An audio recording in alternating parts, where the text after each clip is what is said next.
Welcome to Pixel. I'm Decoy.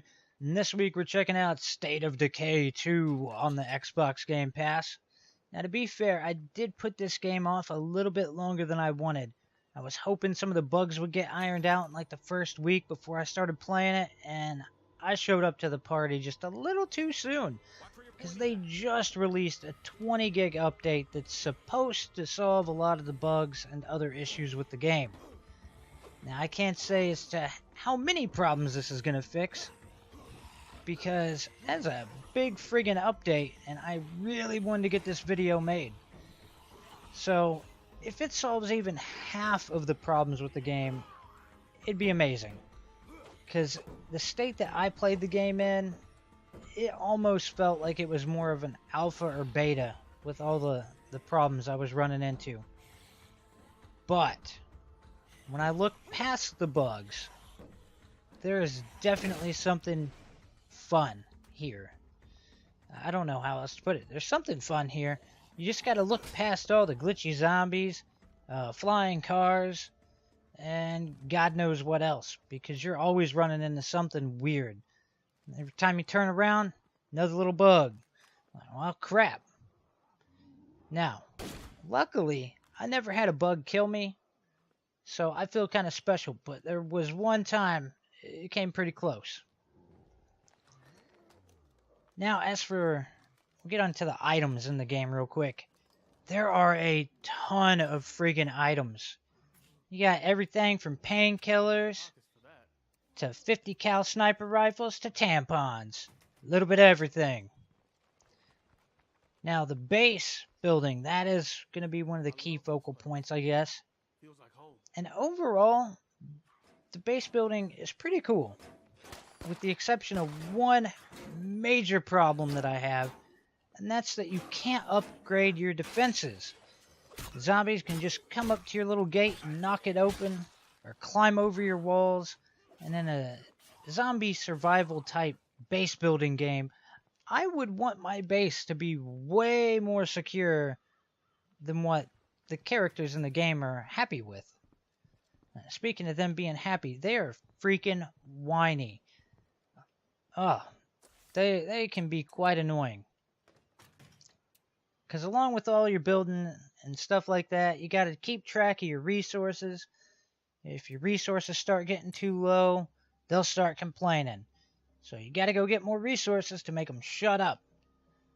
And you really need to pay attention to the morale, because, if your morale gets too low, odds are there's going to be some butthole in your group that's going to beat the crap out of somebody else and injure them. Now, not only can you upgrade your base and do all sorts of cool stuff, you can also upgrade your cars, which I thought was awesome. I went from a rape van to a I'm going to rape some zombies van. It was really freaking cool. Gives me a nice Mad Max vibe. Now, as for one of your main goals in the game, it was to destroy plague hearts, which at first might seem slightly difficult as you attack it and waves of zombies show up, but once you figure out the key to it, which is distract the zombies, and 50 cal sniper rifle will just eat through it like it's nothing, and then plague hearts are a joke after that. So one of the main focal points isn't really that hard. Alright, so on to the multiplayer. How was that? For me, it was horrible. And the reason being is their multiplayer is host-based rather than server-based. So I ran into a lot of problems. And honestly, by this point in time in the console generations, we should not have host-based games, especially on major titles. It is stupid. I got disconnected, and yet I'm still in the game in a vehicle driving itself, freaking out going, oh god, get out of here before I die. It was not good. So, let's talk about the enemies real quick.